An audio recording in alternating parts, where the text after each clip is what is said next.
Hey everybody, it is me, James Jean. You're getting ready to see a brand new episode of Crying in My Car, and it's a good one because we're going to talk about libraries in Louisiana. Then we're going to talk about everyone's favorite day at school. I'm talking about Lamination Day. Then we're going to end things when we talk about how Devin is getting old when he hits 40 this year. Stay tuned. A brand new episode of Crying in My Car starts now.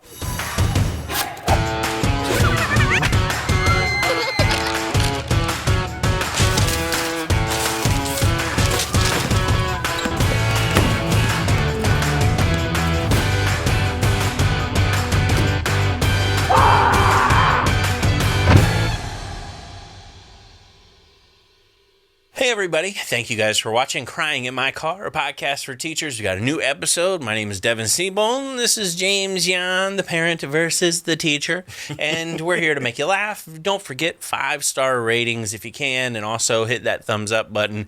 Listen on your favorite streaming platform. We love the listening on the streamings. The YouTube is great, but also be sure to share that other people can listen to the podcast as well. We always appreciate your support. Do not forget, teachers, you need to come out to the Board Teachers Comedy Tour. We are in full swing of promoting the summer dates. We got summer, fall, winter, all ahead of us. Just a packed schedule. You're like, are they coming to my? Yes, we are. All the dates are online, boardteacherscomedy.com or boardteachers.com. And we are in Kansas, we're in Missouri, we're in Oklahoma, we're in Wisconsin, we're in Minnesota, Syracuse, New York, Michigan, Pennsylvania, Maryland, Pittsburgh, all of them. And then don't forget also, I have a few of my solo tour dates. I'll be in Omaha, Des Moines, Tampa, Kansas City, and Nashville, and those are just solo dates where I'm doing my full headliner set. So you came, you saw me at a show, you said, that guy's really funny. I wish I saw more than 25 minutes of him. That's when you go to the solo show. So, and don't think also if you go to a solo show, you can't go to the Board Teacher show. You can. We're doing different comedy, new jokes all over the place. It's a lot of fun, and hopefully we'll see you out there at one of the shows. Now, I want to start off today by talking about one of the... I don't think it's been discussed on the TODs, the teachers off duty. Oh, okay. Yeah, I don't. All right. I don't know if we can say that here. They might charge us. Do it again. Yeah. Mm-hmm. The other podcast, the TOD podcast. I don't think it's been talked about on there. Okay. But it is one of the things that, for some reason, is like the most coveted day of the year. When I was teaching. I don't know what your school's like, but I've heard that there is some massive gatekeeping around this. And you're gonna laugh when I say this. Okay, James, you ready? I'm ready. Laminating. What? Wait, what? What? Wait a minute. So I taught in 3 different schools. Yeah. Okay. And those 3 schools, all 3 of them, the media center, the librarian, would have full control over the laminating machine. Oh, and okay. it was like, you need to get in your stuff to be laminated by this day.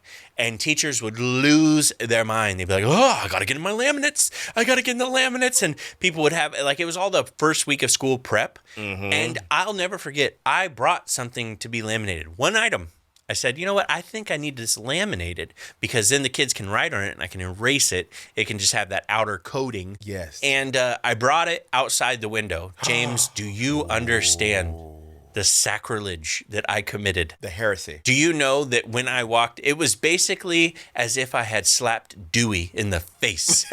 Like the librarian was astonished. I brought it and I was like, hey, can I get this laminated? She's like, don't say it again, or we will have to kill you. Oh, man. I mean, like, I was like, I just want this lemon. No. It was the Beetlejuice, moment. No, it was the end of Charlie and the Chocolate Factory, etc., etc. I said good day. Is that laminated? That's the kind of contract? Right. But yeah, so I wanted something laminated. You don't do that. Devin, why would you do that? I don't know why it's such a big deal. I never understood it, but some teachers are like really hardcore about laminating They things. love laminating. And they love laminate. Yes, they do. And it was the biggest deal.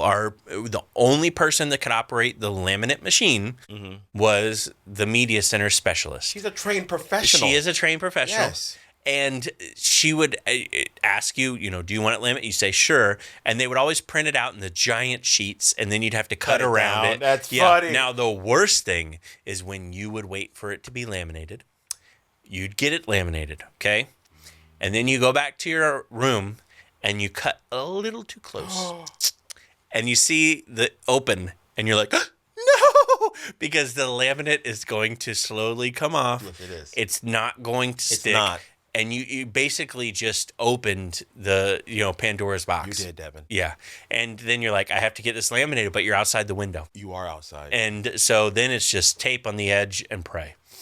And, put some rosary beads on, a little holy water on the calendar, and hope that it is all That's good. so funny. Yeah. You can't even, laminates are that serious at school. They're so serious. That's crazy. And when they were ready, it was like Christmas morning. Like she would come over to the announcements, just so you know, everybody's laminated stuff is ready. And you would hear like a cheering, like it would literally be like everybody going room to room. Rejoicing. Yeah. And it was... Hurrah! Yeah, it was like VE Day. That is it was like so funny. Literally like people taking to the streets, throwing laminated tinker tape in the air, and it was just like Was there ever a rebel where they bought their own laminate machine? We don't talk, bro. Whoa! I'm sorry. The cameras just got fuzzy. They're listening. They're listening. That didn't exist when I was teaching. Back then, there nowadays, there's like crickets and you can laminate. You can just put something in. I've even seen like little. It's like a strip like that, and you just like put something through, and it's laminated. That's it. I had one. That's what I was asking. You did? Yeah.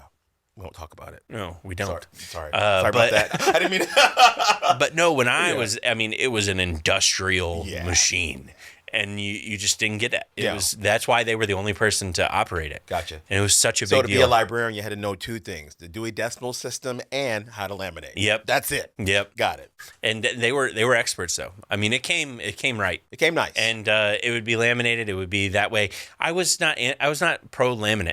I wasn't that way. You didn't but care. It's my fault because I was a high school teacher, and I don't know why, but being a combination of high school and guy, my room was a few posters on the wall. And that's it. Bare. Whatever else was in there, like people would come in and go, wow. And I go, yeah, the last teacher left it. I don't know. They retired and they left it all. Yeah. And that was it. Yeah. You didn't be like, okay, here's what I'm going to do this season. Yeah. Like, no. It's funny because teachers would be like, I've got to box up my room. I've got to plan everything. And I'm like, and roll up the poster and I'm out. I'm just not a big decorator. Now, there's some that are hardcore. I've seen those teachers. So I've seen it. I walked into I've seen a few Harry Potter like rooms where they're like full on candles hanging from the ceiling and like Gryffindor logos and things like that. And that's a time, but also a lot of money. Yeah, I'm like, where'd they get all this money from, Dev? So I'll never forget. I will never forget. I'm telling you this story 100% truthful, exactly how it happened. My mom came to substitute for me one time. Whoa. And she walked into my class and was like, is this jail? And I was like, she's like, you need more stuff. And I was like, I guess. I probably do. And I was like, well, I'll go get some stuff after school. I'll get some border, throw up some things, some posters, maybe a globe or something. Yeah. I went to the learning something. I'm not going to, I know exactly what it is, but I'm saying learning something. So in case they're a sponsor one day, I went to the learning thing and I walked in and I took one look at the prices and I said, I'm out. That's it. Yep. I am out. It was price gouging. I mean, massive price gouging. Absolutely. Trying to get at the teachers. I don't know if it was just that high because they figured that the district credit card was in hand for these teachers and they could swipe it. And that might be sometimes, that they give you the credit card and go, all right, go. But this is, I don't know. I just was like, you gotta be kidding me. These prices were insane. I'm gonna just stick it for decoration on the wall. Like, why does it cost this much? The cost to put up the border around my dry erase is the cost to put up the actual U.S. border. Like I could the wall. I could either build the wall or I could put bricks around my dry erase. So you're saying it'd be cheaper to go to Home Depot than that place? Yeah. So it was very minimal. Whatever I did, I remember it was that way. There you go. You could have walked into my class. and then left, and then came back 10 years later and been like, oh, yeah, this is Siebold's room, like right off the bat. But don't you think it's the kindergarten teachers who really are the decorators? Like, that's where they do it? No. No, it's not. You don't think No. so? Elementary? Elementary, but not kindergarten. Okay, Because gotcha. they'll grab it off the wall. They will. And they will. I think, anyways, maybe I'm wrong, but Mm-hmm. I think like first, second grade, you can assume that the kids are not going to rip everything off the walls Yeah. and destroy everything. Mm-hmm. Kindergarten, I think you're still a little protective of, I think we need to laminate the seats, like, because these kids are going to get stuff We all need over 'em. more tissue. Why Yeah. are my posters sticky? Like Yeah. that kind of mentality. Yeah. So I don't know. Definitely elementary. Middle is kind of the in between. Yeah. I taught middle school, and I had I think more decoration. I felt like I definitely had a globe. I had some cool maps, things like that, I see But that. I remember also that I was teaching in 2008, and I would pull down the map, and it was still said USSR, and I was like, I don't think they're ever going to update these maps. Wow, up yeah, here. that's So the laminate thing, the decorating thing, I'm all for it, but man, it's serious business. There's one thing I noticed when I was in school. Teachers were very territorial about their markers. Oh yeah, Their yeah, markers. their markers. The markers Yeah. is a big deal, and Yes. the markers are not only a big deal, but they're kind of hard to come by. Like initially, like ever. Yeah. Like, and then I remember we had like a shortage. Like our district didn't even have any, and I remember looking on Amazon and they were out, and I was like, oh my gosh, like this is legit. Like I'm not gonna be able to find any markers. So yeah, I don't know. I remember that. Yep. All right, let's jump into the teachers in the news, shall we? In Louisiana, we have ultra conservative, which most of them are very conservative. Louisiana lawmakers are targeting libraries as this culture war is kind of raging on. And basically, they filed 5 bills that play into the library culture that currently, we're seeing it across the nation. And they said that they're trying to ban basically sexually explicit materials, Marxist materials. I don't know how you deem something anti-American, Marxist, far-right activities. Apparently, I don't know. They've pushed to disaffiliate these libraries with the ALA and said that basically they need more oversight. They need to restrict the book content, and apparently they need to revoke memberships. And wow. they set up a tip line to field complaints against libraries that have failed to protect children. They call it, of course, it's so funny. These bills' names are so crazy to me. The Protecting Innocence Report on libraries. And yeah, so they're doing this big library association. Basically, it would prohibit any public employee from spending funds from the American Library Association. Wow. And anyone who does would be subject to 2 years in prison and a fine of $1,000. Did you say 2 years in prison? Yeah, yep. Even in university libraries, that's the thing that bothers me, is university and parish libraries, apparently they have to all sever their memberships with the association. The ALA is not, is saying books for everybody. Yeah. Whatever books are out there, they're books. Yes. And they deserve a right to be seen. If you don't want to check it out, don't check it out, And they're basically trying to get the entire state to sever with the ALA and not take any of the funds from it. So, yeah. In a university, you would think different because you are an adult at that point. You can. That's the thing about this is we're actually targeting universities. Yeah, that's what I don't get. I mean, I don't know. I remember going through all sorts of journals. What kind of restrictions do we have? What about a medical journal that has visuals of Yes. the things that you're going to be seeing and operating on? And I mean, Yes. are we going to start? Yes. I don't know. Yeah. So, anyways, that kind of stuff is easily accessible through the ALA because of contracts that they have, because it's federal funds and they have a lot of resources. Not only are you limiting these books that you think you're trying to keep from them, but you're also limiting the resources of the students to research. I remember at Flagler College, I didn't necessarily get the books off the shelf as much as I used the journal access we had. Absolutely. We had immense journal access, and I would be able to see actual papers from doctoral, historians that were, things that I could use in my research. Absolutely. And the thing that bothers me, I heard you say that they're setting up a hotline so anyone can call that number. Yep. Anyone. And that's tough because we all have our different definition of what we deem to be inappropriate. Yeah.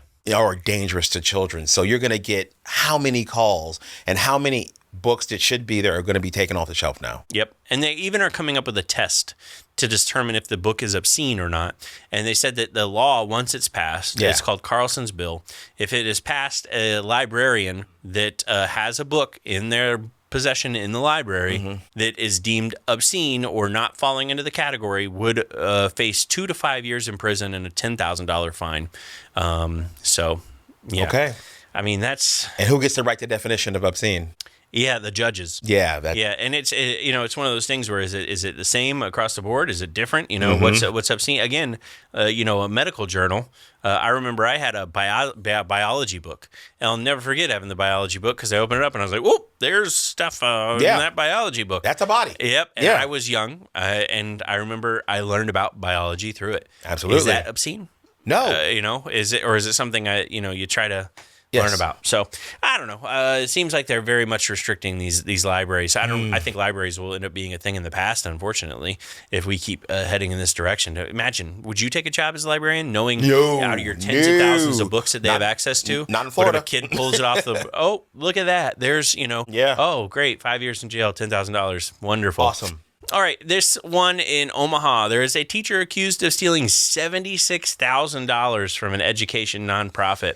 Apparently charged with forgery, unlawful taking, and over $5,000. They said apparently stole $76,000 while managing the accounts of the Treasury for 6 years. It's always the treasurer. You ever notice that? Yeah. It's always the one that can hide it. Yeah, the one that controls the money. Yeah. I think maybe we should have a treasurer and a treasurer auditor and them just hate each other. Yeah. Because, you can't be friends. Can't be friends. Because we need to know that you're keeping each other in check. What always baffles me is what they spend their money on and think it'll never be caught.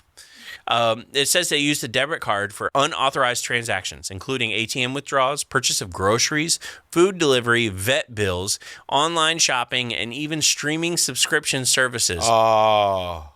Do you think that the school is subscribed to Netflix? No. And Paramount Plus? Pretty much, no. I mean, those to me, it would easily be flagged. Yes. I mean, unless they're categorizing it when it comes through, or... Devin, can I just say I don't know. I'm shocked and appalled that she would use that money to pay for a streaming service. Why don't you just do what everybody else does and share a password? $76,000. There you go. I just couldn't.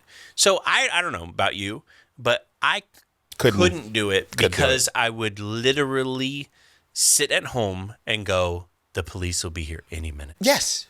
I would just, yes. I would not be able to live a life in peace. Let me tell you something. I could pay off that bill, but paying off that bill would create another stress that would be 800 times worse than not paying off that bill. Devin, I don't know about you. I can't go to jail. Yeah, I'm not made for jail. I am too cute. Yeah, I ain't going. It's funny because I send your picture to prisoners as a way of offering them hope. I'm like, look what's waiting for you outside these walls. Is that why I'm getting all those followers from? It is. Thank you. You're welcome. This one, Kylene, I've spoke there so many times. Kylene or Colleen, ISD outsources substitute teacher management program. So here's an article that I read that is all too familiar. I see it all the time. But anyways, there's substitute teachers in this ISD, this independent school district, and now they're going to be handled differently. They're going to be handled by an outside company called ESS South Central LLC. And apparently, they are a substitute staff placement organization. Now, they came in and pitched and said, look, what we do is we find the substitutes for you. Mm-hmm. We train them. We do this. We do that. We background check them, and we put them into their positions. And also, they offered a pretty cool little introductory thing. They said that they have special things like extra pay Fridays, where substitutes get a $500 bonus if they work a month or more of Fridays. And they also said that they have random drawings for gifts, giveaways, contests to try to help them stay, basically. Incentivize, They yeah. handle everything: payroll, insurance, workers' compensation, claims for all substitutes, relieving the district of these duties. Now, here's the thing that I always have a problem with. What's up?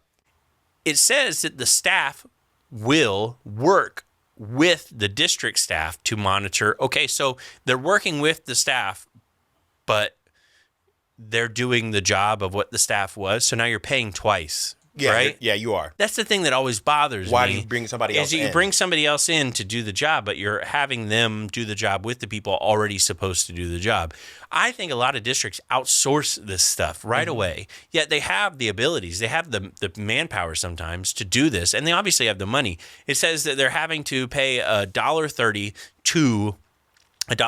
to the service for every substitute job filled.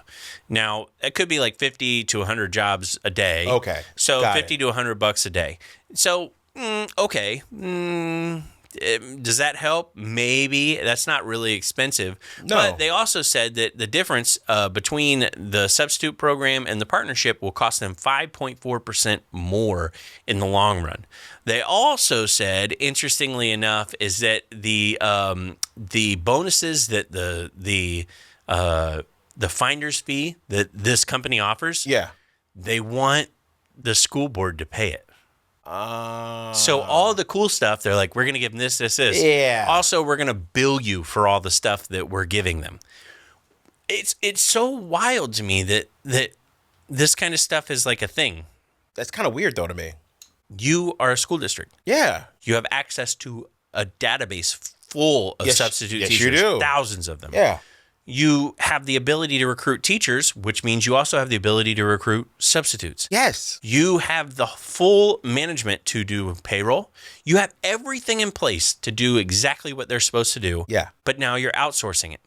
Makes no sense. I know. I just never understand that stuff. It makes me so frustrated because I'm like, that's money that could have gone to teacher raises, money that could have gone elsewhere. Yes. I just don't see that this kind of stuff. It takes a load off of somebody else. It puts, the blame I over understand. here. Yeah, that's what it is. But I also don't understand if they're still working together with the school district.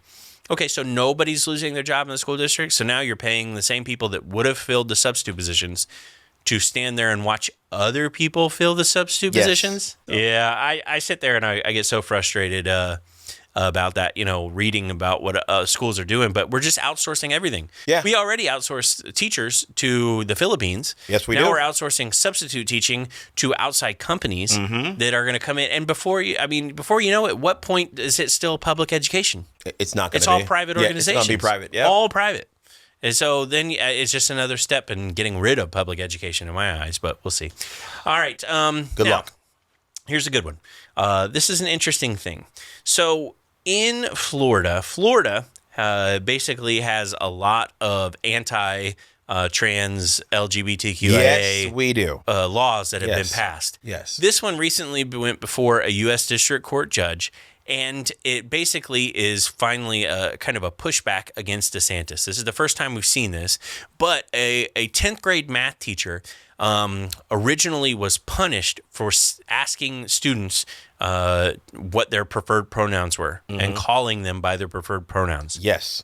That went to a U.S. appeals court, and they ruled that the Florida teacher cannot be punished for asking for preferred pronouns and for using them. And it basically blocks Florida from enforcing this law against this teacher, Katie Wood. And apparently the teacher herself is transgender. Yes. And Wood has long gone by Mrs. Wood in the school, but the law made her require her students to call her Teacher Wood. A title no one else in the school uses. And she said, look, that's not okay. I can call them by their preferred pronouns, and they should be able to call me by my preferred pronouns. That's right. And the state of Florida has a First Amendment problem. It says of late, frequently some may say you can check your clock by it. And the question before the court was whether the First Amendment permits the state to dictate without limitation how public school teachers refer to themselves and other students in communicating to them. The answer they decided was no. State of Florida cannot dictate pronouns. I'm glad you brought this story up because I've been following this because the judge in question, I believe his name is Mark. Oh, I don't know. I don't see it. it's important to know who this gentleman is because what he's attempting to do is to peel back that law that, Governor DeSantis had put into play. And he's not a stranger to being a thorn in Governor DeSantis' side. He's the governor. No, I'm sorry. He was the judge that was formerly presiding over the Disney case in DeSantis. Interesting. Yeah, he's the guy that always usually opposes DeSantis. So this is his attempt at saying, I don't agree. Because I've always thought that's a First Amendment issue. I should be able to call myself what I want. Yeah, but here's another thing that's interesting is the same judge declined to rule in favor of a non-binary teacher who was fired from Florida Virtual School after using MX and said that there had been not put forth evidence that the employment would be restricted based on MX being used as opposed to Miss or Mister. Gotcha. So they didn't really rule in favor or against. They declined. So just so you know, you can decline to rule and just pass it back down. But they said that there was no evidence to show that there had been any malice, essentially, I guess. Gotcha. But this one, they said that apparently there was malice. And it was a 60-page ruling. The judge, known for the colorful writing style, quoted Walt Whitman's Song of Myself and gave a full-throated defense on why the Constitution protects wood. So, it said, in sharing her preferred title and pronouns, Miss Wood celebrates herself and sings of herself, not in a disruptive or coercive way, but in a way that subtly vindicates her identity, her dignity, her humanity. And apparently Florida law has silenced her, and by silencing her, forced her to inhabit an identity that is not her own. So, interesting. Those are pretty stern words. They are. And yeah. Here's the thing about, we talked about it before many, many times when it comes to pronouns and what I want to go by. I don't understand. Why do you care? Why do you care? Why does it upset you so much? Here's the thing, Devin, you're a teacher. They're trying to tell us that we can teach kids to be trans. You can't even teach kids to do their homework, but you can teach them to be trans. Like you have a magic wand. Yeah. Here's what I want to do. Yeah. Well, what's funny is I remember students would say, Coach. I was a coach, and my title was Coach. Yes. And if my students came down the hall and were like, Mister, I'd be like, it's Coach Siebold, to my your players. Players, yes. Yeah. Coach. It was always Coach. That's what you went by. Yeah. It's like as soon as students identify you as a coach, you are known now as Coach. And your whole life. You're always Coach. For your whole life. All the old football coaches, that even if they stop coaching, they're Coach. Coach. Yep. Hey, Coach. And they answer. Yep. Yeah. What's up, man? Yes. The Coach, I came from culinary. If you are a chef, you're always a chef. Yeah. Chef. Hey, chef. Hey, chef. Yeah. Right. That's what it is. All right. The last thing I want to talk about, James, I don't really want to talk about. Uh-oh. Is it Texas? No. Okay. Is it Texas? No. I thought you said taxes at first. I'm like, that either. No, Texas. I was talking Texas. It's right around the corner. This October, I will be turning 40. I will be turning 40 years old this October. And not looking forward to it, man. I don't know how. So here's something that you don't encounter that I encounter that I hate. What? Why are you already mad at me? Because I'm 48, Devin. Oh You're my talking.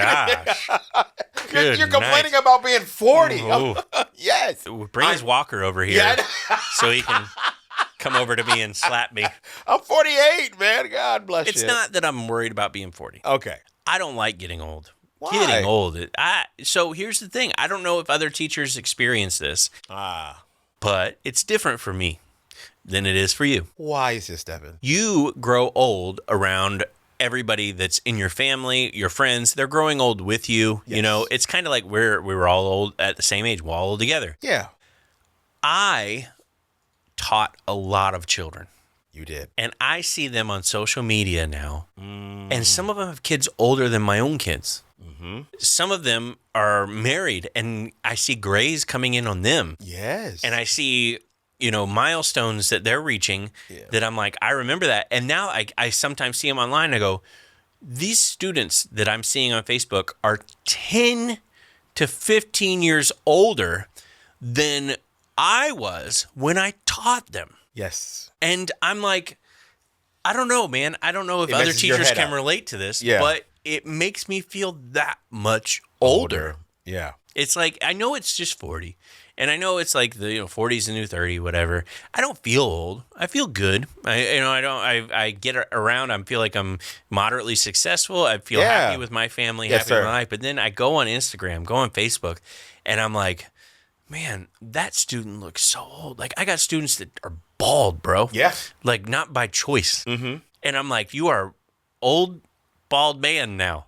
It's like, I am an old man. I'm that much older. And there's nothing against bald people. I'm going to get the head of the Bald Person Association is already my ready. best friends are bald. Yeah. I'm just saying, like, I'm not used to seeing students with receding hairlines and with lines in their eyes and with grays in their beard and with kids. And I'm like, Sir, I'm going to tell you how you know you're getting old. When all your kids, and you have 4 of them, are old enough to drink legally. oh, no. Yes. Well, all my students are old enough to drink now. Well, all right. That's another thing. Yeah.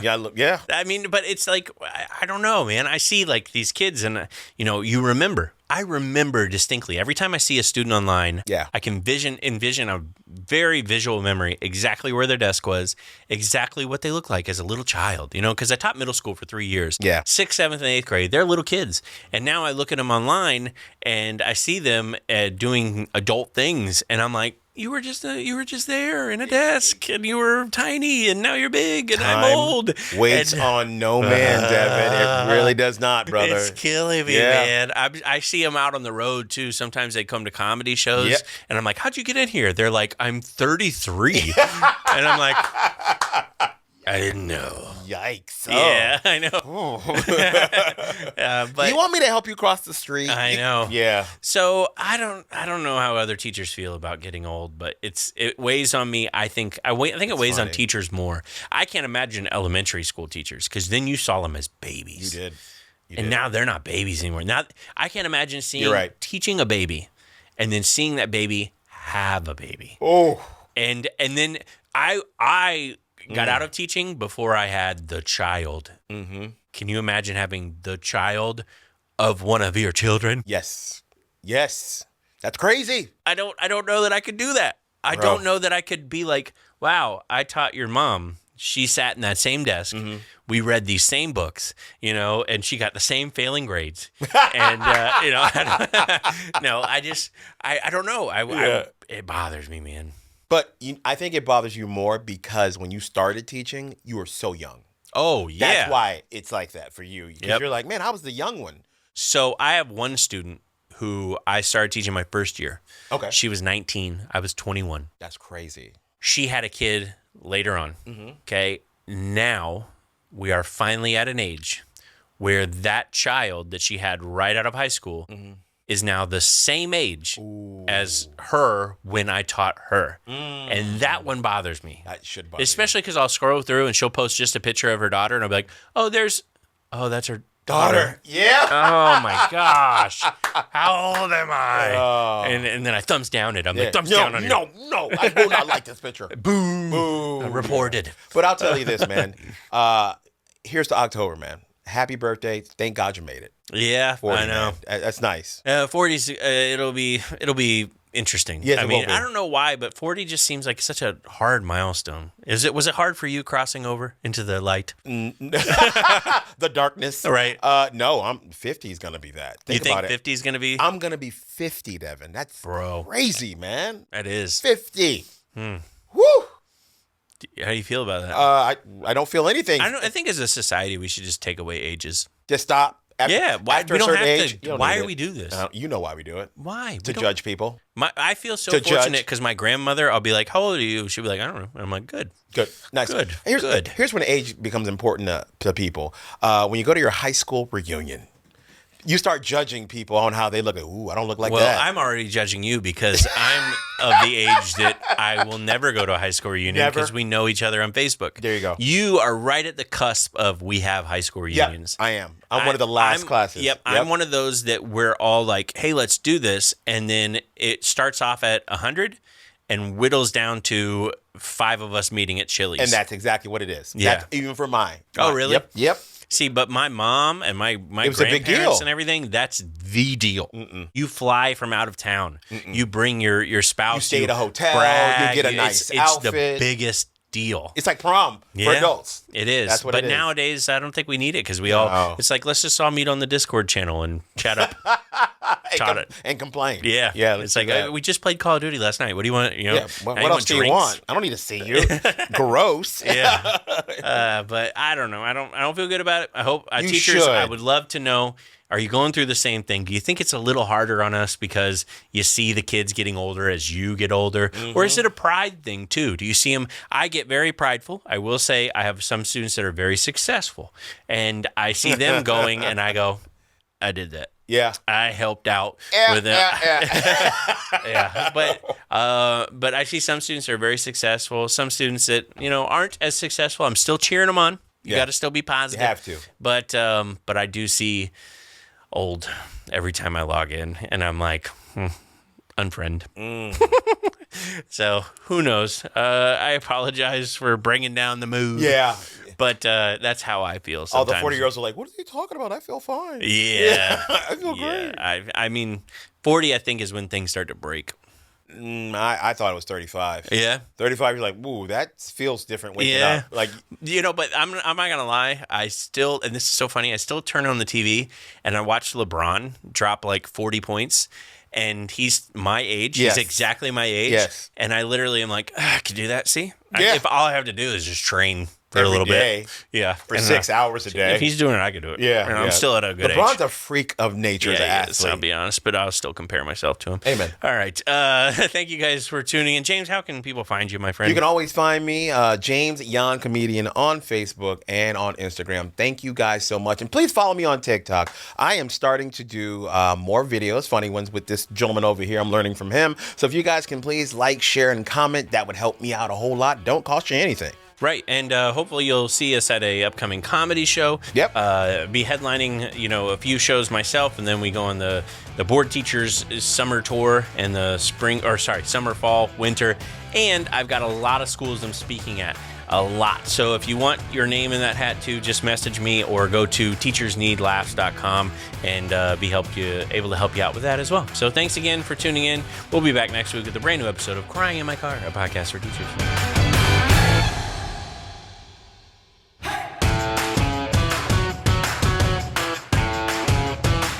There might be a clip up there. There might be a clip down there. If it's got our face, if it's other people's stuff, come back. Don't click on that. But us suggested things. That's us crying in my car. Devin, Siebold, James Yan, board teachers. Watch.